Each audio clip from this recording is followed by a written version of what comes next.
क्या हर newborn jaundice dangerous होता है?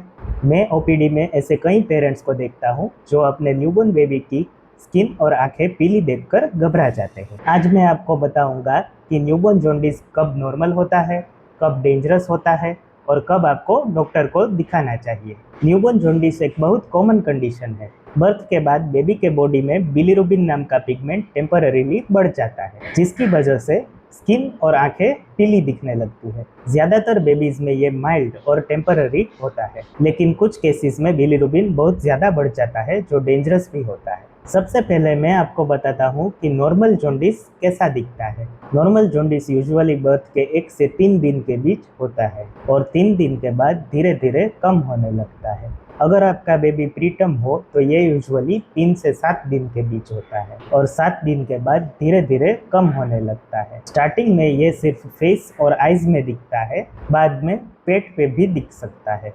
नॉर्मल जॉन्डिस में बेबी एक्टिव रहता है। बेबी फीडिंग भी हर 2 घंटे पे अच्छे से ले लेता है। नॉर्मल जॉन्डिस को कम्प्लीटली जाने में टाइम लगता है, कभी कभी 1-2 महीने भी लग सकते हैं। नॉर्मल जॉन्डिस में ब्रेस्ट फीडिंग कंटिन्यू रखना चाहिए और रेगुलरली मॉनिटरिंग के लिए पीडियाट्रिशियन से कंसल्ट करना चाहिए। अब बात करते हैं कि कब जॉन्डिस डेंजरस हो सकता है। अगर इनमें से कोई भी एक साइन हो तो इमीडिएटली डॉक्टर को दिखाना चाहिए। नंबर 1, बर्थ के 24 आवर्स में ही जॉन्डिस स्टार्ट हो जाए। नंबर 2, जॉन्डिस का येलो कलर 2 दिन के अंदर हैंड्स और लेग्स तक पहुंच जाए। नंबर 3, बेबी की हथेलियां और पैर के तलवे पीले हो जाए। नंबर 4, बेबी बहुत स्लीपी हो और सुस्त रहता हो। नंबर 5, बेबी फीडिंग कम ले रहा हो। नंबर 6, बेबी ऊंचे स्वर में चीख के रो रहा हो। नंबर 7, बेबी को फीवर आए या दौरे पड़े। नंबर 8, बेबी अनयूजुअली ढीला या स्टिफ लगे।